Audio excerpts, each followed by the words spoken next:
నమస్తే, welcome to mirror TV. నేను పవన్. ప్రస్తుతం రాష్ట్రంలో కేటీఆర్ ఈరోజు ఏసీబీ విచారణకు హాజరు కాబోతుంది. గత నెల 28న అటు ఈ ఫార్ములా రేసింగ్ విషయంలో కేసీఆర్తో పాటు ఇంకా ఇద్దరికి నోటీసులు ఇవ్వడం జరిగింది. ఆ విషయంలో ఈరోజు ఆ ఏసీబీ కార్యాలయానికి హాజరు కావాలని చెప్పేసి కేటీఆర్కి నోటీసులు ఇవ్వడం జరిగింది 2 రోజుల కింద.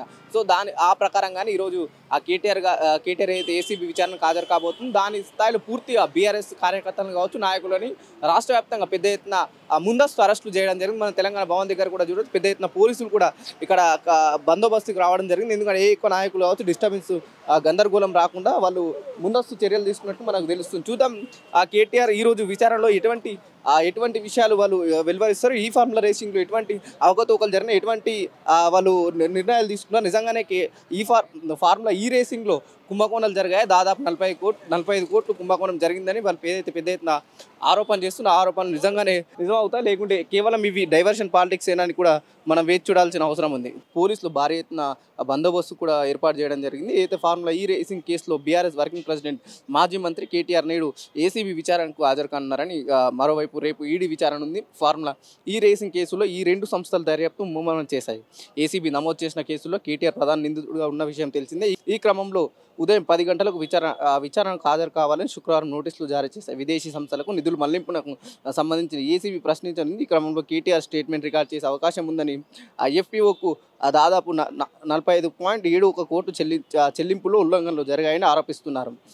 ఆర్బీఐ అనుమతి లేకుండా నిధులు బదిలీ చేసినట్లు గుర్తించారు. దీంతో కేటీఆర్తో పాటు బిఎల్ఎన్ రెడ్డి, అరవింద్ కుమార్లను కూడా నోటీసులు జారీ చేశారు.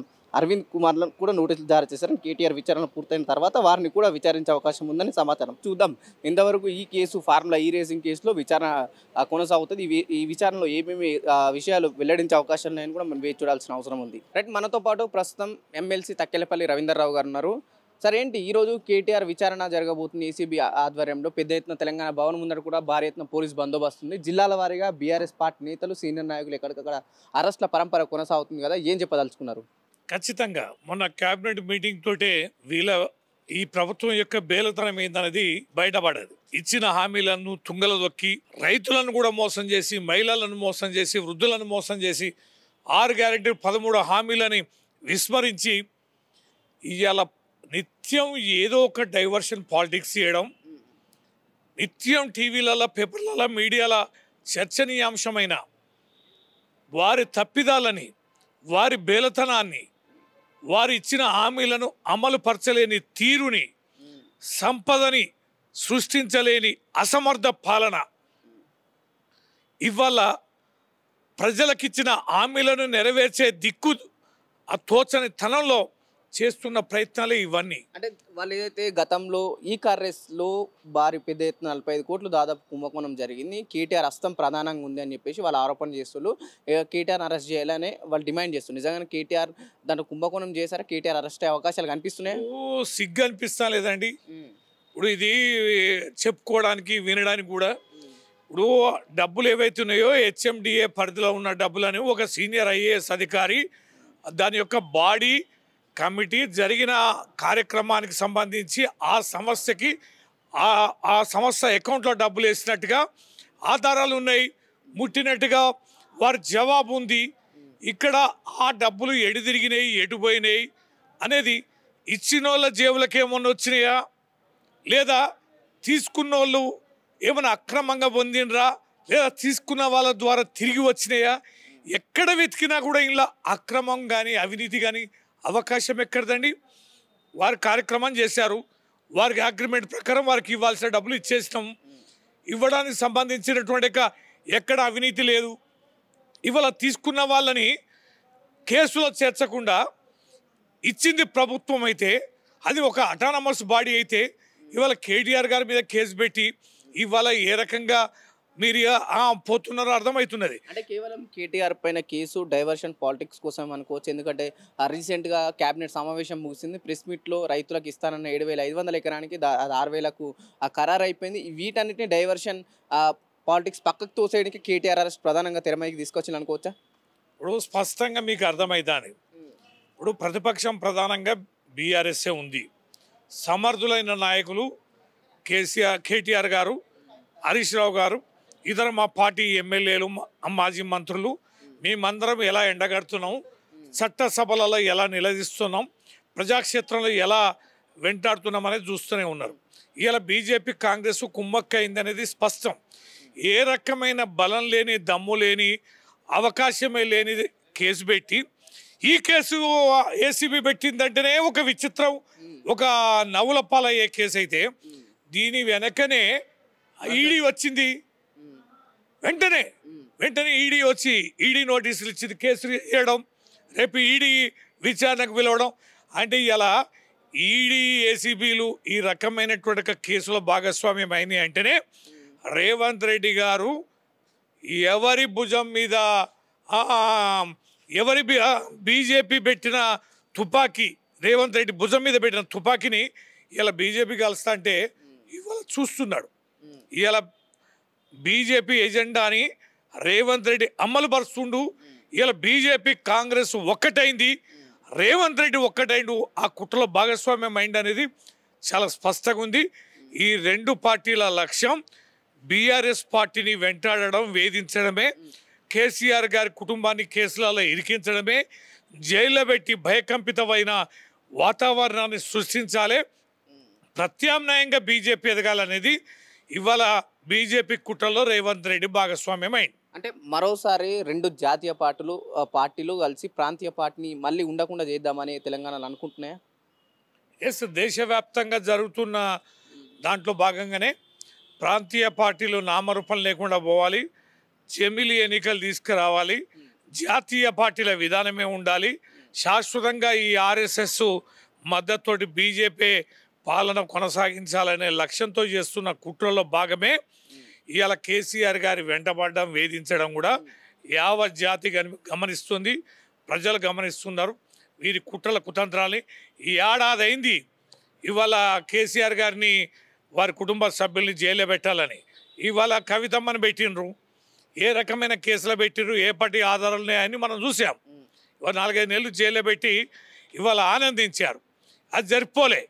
ఇవాళ కేటీఆర్ని పెట్టాలి, కేసీఆర్ని పెట్టాలి, హరీష్ రావు గారిని పెట్టాలని ఇవాళ కాళేశ్వరం ప్రాజెక్టు మీద ఓ కమిషను, ఇలా యాదాద్రి విద్యుత్ థర్మల్ ప్లాంట్ మీద ఓ కమిషను, ఈ రకంగా విచారణల పేరిట కాలయాపన చేస్తూ పోరాడే ప్రజలకి వెన్నంటి ఉండే, ప్రజాక్షేత్రంలో ఉండి పోరాడుతున్న, ప్రజల కోసం పోరాడుతున్న బీఆర్ఎస్ని, కేసీఆర్ గారి కుటుంబాన్ని ఇరికించాలి, ఇబ్బందులు పెట్టాలని తవ్వి ఏడాదిలో ఇవాళ తీసింది ఏంటంటే ఈ యొక్క పనికి మాలిన పీకలేని, ఆధారాలు లేని, ఎక్కడ అవినీతికి తావేలేని ఈ పనికి మాలిన కేసులు ఇరికించడాన్ని బట్టే వాళ్ళ దివాలా కొడతనం ఏందనేది అర్థమవుతుంది. అని ఒకటి చెప్పండి, ఒకవైపు ప్రభుత్వంలో ఉన్న పొంగులేటి కావచ్చు, లేదంటే కోమటిరెడ్డి వెంకటరెడ్డి కావచ్చు, ఇటు ఎమ్మెల్యే కడియం శ్రీహరి గారు కావచ్చు, ఎటు చూసినా కేసీఆర్ కుటుంబం అరెస్ట్ అవుతుంది, కేసీఆర్ కుటుంబం అరెస్ట్ అవుతుంది, కేవలం ఇవన్నీ కక్ష రాజకీయాలే, ఇటు పెట్టి కేటీఆర్ కుటుంబాన్ని తెలంగాణ ఉండకుండా చేద్దామనే ఒక ప్రయత్నంలో ఉందా కాంగ్రెస్ అంటే ఏం చెప్తారు?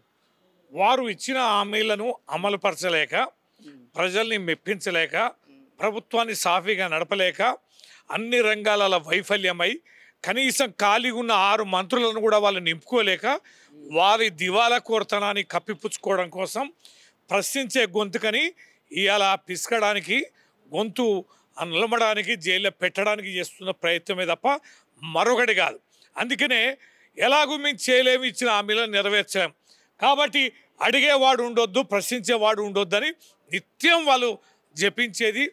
వాళ్ళు ఇలా చేసే కార్యక్రమం వల్ల కేసీఆర్ గారి కుటుంబాన్ని జైల్లో పెట్టాలనే బలమైన కాంక్షలోని ఆంతర్యమే వారి చేవలేని, అమలుపరచలేని ఆ దివాలకోరు పరిపాలనా విధానమేనని చాలా స్పష్టమవుతుంది. రాష్ట్ర వ్యాప్తంగా బీఆర్ఎస్ నాయకుల్ని కావచ్చు, సీనియర్ పార్టీ లీడర్స్ని ముందస్తు అరెస్టులు చేయరని కేటీఆర్ విచారణ సందర్భంగా ఇలా చూస్తారు. అంటే చేయని తప్పుకు కావాలని ఉద్దేశపూర్వకంగా అక్కడెక్కడ అవినీతి జరగకుండా కేటీఆర్ గారిని ఈరోజు ఏసీబీ పిలిపించింది. ఏసీబీ మీద కానీ, న్యాయస్థానాల మీద, కోర్టుల మీద బీఆర్ఎస్ పార్టీకి, కేసీఆర్ గారికి, మా పార్టీకి ఉన్న నమ్మకాన్ని, విశ్వాసాన్ని దృష్టిలో ఉంచుకొని వాళ్ళ కేటీఆర్ గారు హాజరవుతా అని చెప్పడం జరిగింది.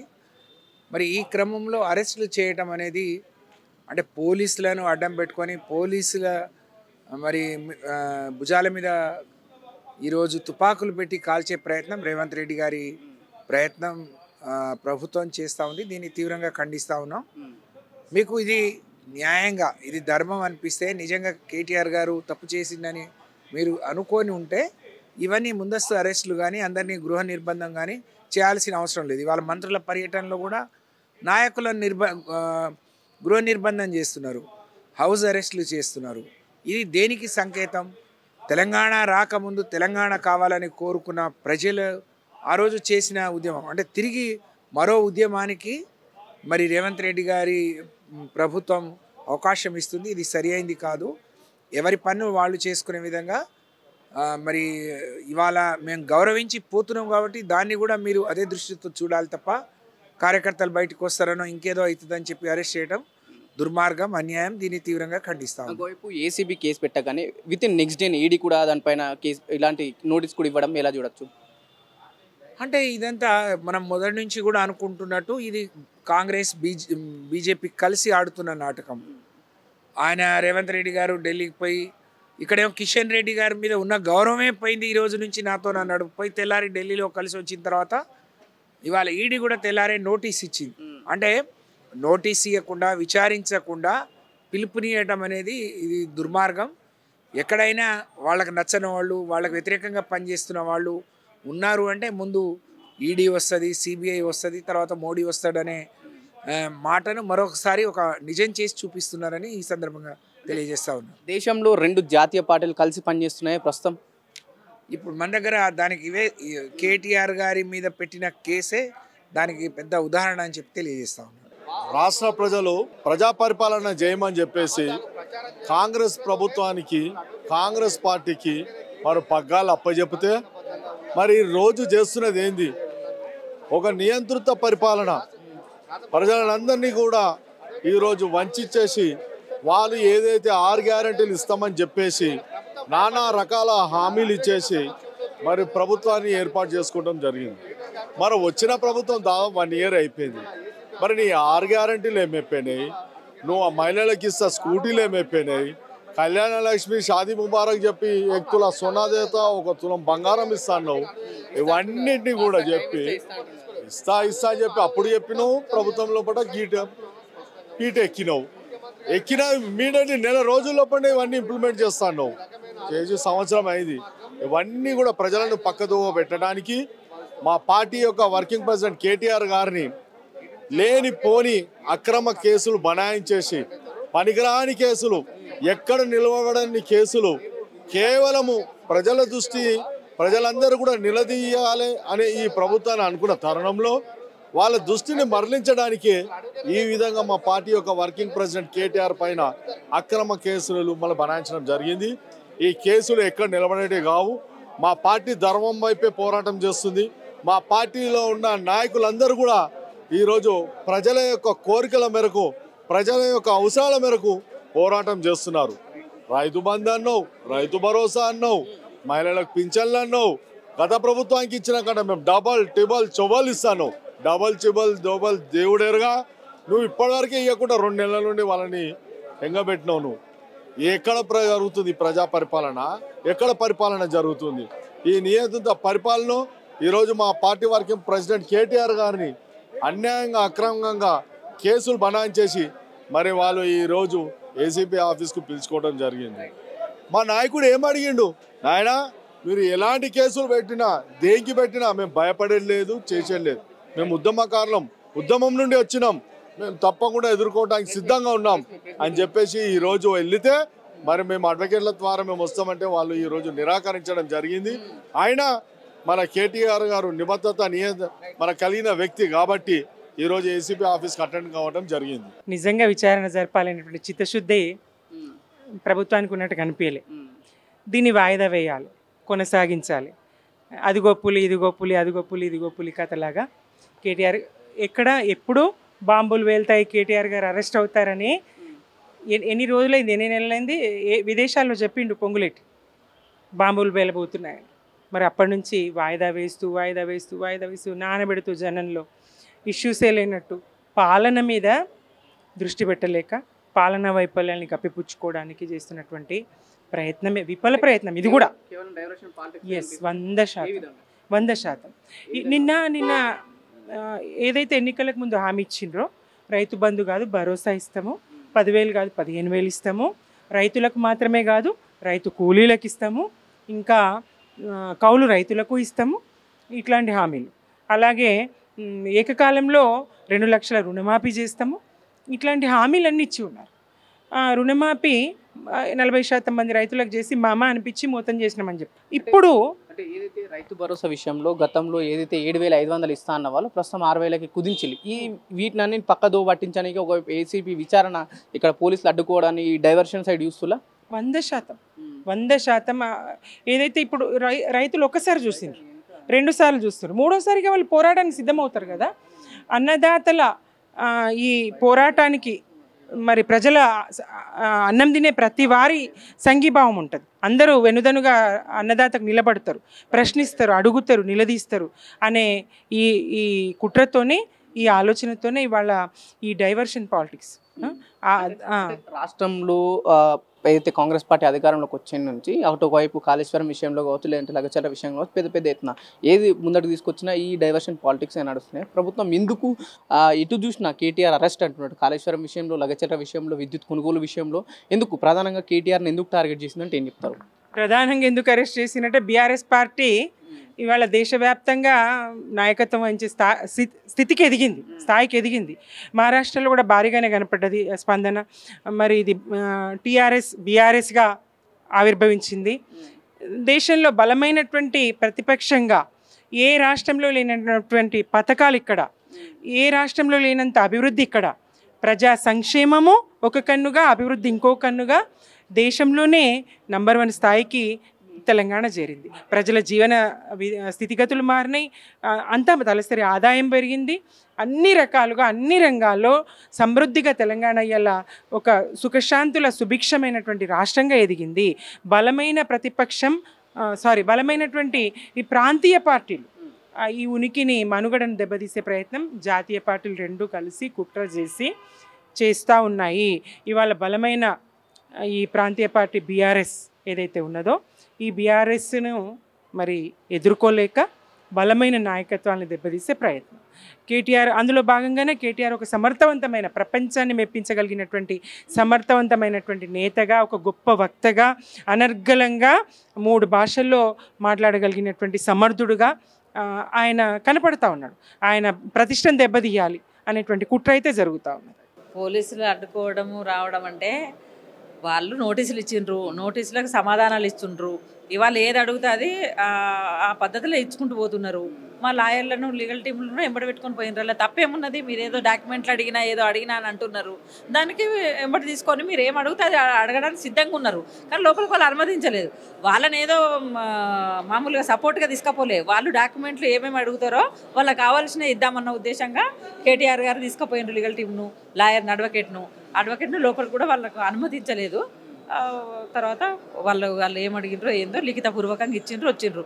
ఈ టీవీలో కోడ్ మన ఏసీబీ కార్యాలయం మన హాజరు కావాలని చెప్పేసి గత నెల నుంచి నడుస్తూనే ఉంది. ఒకవేళ కేటీఆర్ గారు తప్పించుకోకుండా, ఏది హెల్త్ ఇష్యూ ఇట్లాంటి ఏం కారణాలు చెప్పకుండా తప్పించుకోకుండా ఒక పౌరుడుగా ఏసీబీ కార్యాలయానికి వెళ్తే అక్కడ పోలీసులు అడ్డుకున్నారు పూర్తి స్థాయిలో. అడ్వకేట్లు రావద్దు, ఏమున్నా కేటీఆర్ ఒక్కరే రావాలని చెప్పేసి ఈ ప్రధానంగా వ్యాఖ్యలు చేసింది. అడ్వకేట్లు వస్తే వాళ్ళకి ప్రధానంగా వచ్చిన ప్రాబ్లం ఏంది అంటే ఏం చెప్తారు? ఏం లేదు, డ్రామా, అంత డ్రామా, ఏం ప్రాబ్లం లేదు. అడ్వకేట్లు వస్తే ఏమున్నది, అడ్వకేట్లు ఉన్నా లేకున్నా కూడా వాళ్ళకి ఇచ్చేటివి ఉన్నాయి. కాకపోతే వాళ్ళు ఏం ఆన్సర్లు ఇస్తారు, ఏమైనా డాక్యుమెంట్లు అడుగుతున్న ఉద్దేశంగా తీసుకోపోవడం తప్ప అందులో ఏది లేదు. వాళ్ళు ఒక డ్రామా చేస్తున్నారు. వాళ్ళ ప్రభుత్వంలోకి వచ్చి నుంచి అదిగో పులి, ఇగో తోక అంటే ఇగో తోక బారడు అన్నట్టున్నది వాళ్ళ కథ. ఆ కేసు లేదు, లొట్ట పీసు లేదు, ఏది లేదు, దేనికి భయపడేది లేదు. పిలిస్తే మంచిగా దొరలెక్క వచ్చింటూ పోయిండు మంచిగా. ఏమన్నా పట్నం నరేందర్ రెడ్డి గారిని అడ్వకేట్ లేకుండా విచారణ జరిపి వాళ్ళకు నచ్చినట్టు డాక్యుమెంట్ సృష్టించుకుంటారని బీఆర్ఎస్ పార్టీ నేతలు గతంలో నుంచి చెప్తున్నారు. కేటీఆర్ విషయంలో అదే జరగాలని ప్రభుత్వం కోరుకుంటుందా? సేమ్ అట్లనే జరగాలని వాళ్ళు ఊహించిండ్రు. అది తిరగబడ్డది. ఏమంటారు చూడు, బోర్ల పడ్డది. ఇప్పుడు ప్రభుత్వము బోర్ల పడి వాళ్ళకి ఏం చేయాలో ఇప్పుడు అర్థం కాక తికమక అవుతున్నారు. ఎందుకంటే నరేందర్ రెడ్డిని లేని కేసులా ఒకటి ఇరికిచ్చి, ఎవరు లేని ప్లేస్లా దొంగల్లాగా వాకింగ్ చేస్తా అంటే ఎత్తుకపోయినరు. ఏం పెట్టానో 4 రాసిర్రు, పెట్టిర్రు, చేసిండ్రు. వాళ్ళ కేసు లేదు, ఏం లేదు. అక్రమ కేసులు ఎందుకు పెట్టాల్సి వస్తుందంటే అక్రమ కేసులు ఎందుకు పెట్టున్నారు అంటే వాళ్ళు చేసిన అక్రమాలు బయట తీస్తున్నారు కాబట్టి. వాళ్ళు చేసే అక్రమాలను ఒక్కొక్కటిగా ఏరిపారి ప్రజలలో పెడుతున్నారు. ఇట్లా డైరెక్ట్ ఇట్లా పెడుతున్నారు. ప్రజలలో ఊర్లకు పోలేని పరిస్థితి ఇప్పుడు. ఒక్కళ్ళు కూడా ఒక ఎమ్మెల్యే ఒక మంత్రి కూడా ఊర్లలో పోలేని పరిస్థితి. ఏ రోజుకి ఆ రోజు వాళ్ళు చేసే మొత్తం ఈ దరిద్రాల చిట్టా మొత్తం బయట పెడుతున్నారు. కేటీఆర్ గారు కానీ, హరీష్ రావు గారు కానీ, కవిత గారు కానీ, ఎవరు మా నాయకులకు ఎక్కడెక్కడ ఎండి పాడేస్తున్నారు. వాళ్ళు చేసినాయి. వాళ్ళు ఏదైతే హామీలు ఇచ్చిండ్రో ఎలక్షన్ ముందు హామీలు ఏమైనా అని అడుగుతున్నారు. గల్లబట్టి అడగడానికి ప్రజలు సిద్ధంగా ఉన్నారు. ప్రజలను మేల్కొల్పుతున్నాం. బీఆర్ఎస్ నాయకులను మేల్కొల్పుతున్నాం కాబట్టి వాళ్ళకు మింగుడు పడక ఈ అక్రమ కేసులతో బెదిరిస్తున్నారు. అంతే. రీసెంట్ కేబినెట్ సమావేశం జరిగింది. రైతు భరోసా పైన వాళ్ళు పెట్టిన కోతల్ని ప్రధానంగా ప్రశ్నిస్తున్నందుకు ఈ కేసు ఇంకా వాళ్ళు ఇంకా స్పెషల్ దృష్టితో ముందుకు తీసుకెళ్తున్నా. ఒక భరోసానే భరోసా కానీ లేకపోతే రుణమాఫీ కానీ వాళ్ళు ఇచ్చిన హామీలు కానీ ఎక్కడికక్కడ ఏ రోజైతే మేము ఇట్లా ప్రభుత్వం ఇట్లా సంతకం పెట్టగానే ఇట్లా చేస్తామని ఏదైతే అన్నారో అవన్నీ అడుగుతున్నాము. ఫస్ట్ రైతు భరోసా ఏమని అన్నాడు? 15,000 అన్నాడు. మేము ఇప్పుడైతే మీరు ఎన్ని తీసుకుంటారు? ప్రతి సభల ఎన్నికలకు ముందు పోయినా ప్రతి సభల మీరు ఇప్పుడైతే 12,000 తీసుకుంటారు, మా ప్రభుత్వం రాగానే మీరు 15,000 తీసుకుంటారు అన్నాడు. ఇప్పుడు ఏం చేస్తున్నాడు? 12,000 అంటుండు లాస్ట్కు. ఏంది మొత్తం మాట తప్పుడే. చేసింది ఒక్కటి లేదు. ఒక బస్సు చేసిండు. ఆ మొత్తం 420 హామీలలో 6 గ్యారంటీలలో మొత్తం ఒక బస్సు చేసిండు. ఆ బస్సు 100 బస్సులు ఉన్న కాడ 40-50 బస్సులు మొత్తం తగ్గించిండు. తగ్గించి 6 బస్సులను ఎక్స్ప్రెస్లుగా సూపర్ డీలక్స్లుగా మిగతాయి మార్చుకున్నాడు. కొన్ని 6 కింద వేసిండు. దానికి ఒక్క సీటు దొరుకుతలేదు. ఒక టైంకు 9 గంటలకు రావాలి, 11, 12కి రావాల్సింది 3కి రావాల్సింది 6కి అట్లా వస్తున్నాయి బస్సులు. తగ్గించి ఆ ఒక్కదాన్ని కూడా దానికి ఉన్న ఉద్దారకం ఏం లేదు. దాన్ని కూడా ఫెయిల్యూర్ అయ్యి పూర్తిగా రాష్ట్రంలో కేటీఆర్ విచారణ అంటూ ఒక పెద్ద ఎత్తున రచ్చ జరుగుతుంది. మీరు ఏ విధంగా చూస్తారు దీన్ని? ఇప్పుడు ముఖ్యమంత్రి గారు వ్యక్తిగతంగా టార్గెట్ చేసుకొని తనకు అనుకూలమైన మీడియాతోని కేటీఆర్ గారి పైన దుష్ప్రచారం చేయాలని కుట్ర ఈ ప్రభుత్వం వచ్చిన కంచెలు చాలా స్పష్టంగా కనిపిస్తుంది. ఆల్రెడీ ఈ ఫార్ములా కేసు సంబంధించిన విషయం లోపల కేటీఆర్ గారు అన్ని విషయాలు మీడియాతోని ఓపెన్గా 2 నెలల క్రితం అన్ని చెప్పడం జరిగింది. చెప్పిన తర్వాత కూడా కావాలని చెప్పి ఇవాళ మళ్ళీ ఏసీబీతో కేసు నమోదు చేసి ప్రత్యేకంగా క్యాబినెట్ ఏర్పాటు చేసి ఆ క్యాబినెట్లో మన చీఫ్ సెక్రటరీ గారికి పురమాయించి కేసు నమోదు చేయడం జరిగింది. ఆ అంశం మీద కేసును క్వాష్ చేయాలని చెప్పి కేటీఆర్ గారు హైకోర్టుకి వెళ్ళారు. ఎలాంటి తప్పు చేయలేదు, పాలసీ పరంగా నిర్ణయం తీసుకుని తప్ప వ్యక్తిగతంగా దాంట్లో నాకు ఎలాంటి లబ్ధి జరగలేదు, మేము ఆలోచించాలని చెప్పి కేటీఆర్ గారు చాలా క్లియర్గా చెప్పిన తర్వాత కూడా ఇవాళ హైకోర్టులో కేసు రిజర్వ్లో ఉంది, తీర్పు రిజర్వ్లో ఉంది. కేటీఆర్ గారు అంశం మీద పాలపరంగా తీసుకున్న నిర్ణయాలు అన్నిటి మీద మంచి అయినా చేయడానికి ఏదైనా కూడా ఏసీబీ అధికారులు పూర్తి స్థాయిలో అక్కడ హైకోర్టులో చెప్పినా కూడా ఇలా వ్యక్తిగతంగా నోటీస్ ఇచ్చి పిలవాల్సిన అవసరం ఏమున్నది? అయినా కూడా కేటీఆర్ గారు గౌరవించి, పోలీస్ డిపార్ట్మెంట్ను గౌరవించి, ఏసీబీ అధికారులను గౌరవించి ఇవాళ విచారణకు హాజరైతే అడ్వకేట్లు రావద్దు, మీరు ఒక్కరే రావాలంటే ఇదేం పద్ధతి? రాజ్యాంగబద్ధంగా నడవాల్సిన ప్రభుత్వం అడ్వకేట్లను ఎందుకు అనుమతించారు? రైట్. ఏదైతే కాంగ్రెస్ పార్టీ ప్రధానంగా ఆరోపిస్తుంది, దాంట్లో దాదాపు 50 కోట్లు కుంభకోణమైన వాళ్ళు ఆరోపిస్తుంది. కేటీఆర్ గారు గతంలో ఉన్న మినిస్టర్ నేను మున్సిపల్ మినిస్టర్ నేను ఐఎమ్ ద గవర్నమెంట్ అని కేటీఆర్ గారు చెప్తుంది కదా, ఎందుకు పదే కుంభకోణం అని ఎందుకు ఆరోపిస్తుంది అంటే ఏం చెప్తారు? ఇప్పుడు చూపించాలి కదా కుంభకోణం ఏమన్నా వ్యక్తిగతంగా. అసలు ఆ 50 కోట్ల నుంచి కేటీఆర్ గారి కుటుంబానికి కానీ కేటీఆర్ గారి మిత్రులకు కానీ ఎవరికైనా ₹1 వెళ్ళినా కుంభకోణం అవుతుంది. ఇలాంటి ఆధారాలు లేవు, వ్యక్తిగతమైన ట్రాన్సాక్షన్ ఎక్కడ లేదు. అయినా కూడా కావాలని చెప్పి వాళ్ళు కేసు పెడుతున్న ఉద్దేశం ఏంది? కేటీఆర్ గారిని వ్యక్తిగతంగా అప్రతిష్ట పాలు చేయడానికి ఒక కుట్ర. ప్రతిరోజు ఈ ప్రభుత్వాన్ని విమర్శిస్తున్నారు, ప్రతిరోజు ప్రజలను జాగృతం చేస్తున్నారు. ఈ ప్రభుత్వంలో జరుగుతున్న లోటుపాట్లను రైతులకు కానీ విద్యార్థులకు కానీ నిరుద్యోగులకు కానీ జరుగుతున్న అన్యాయ విషయాలు అన్నిటి మీద ఇవాళ ఒక గొంతుగా ఇవాళ ప్రభుత్వాన్ని ప్రశ్నిస్తున్నందుకు ఇవాళ ఓర్వలేకనే ఇవాళ ఈ ప్రభుత్వం కేసు పెట్టి అరెస్ట్ చేయాలని చూస్తూ ఉన్నది.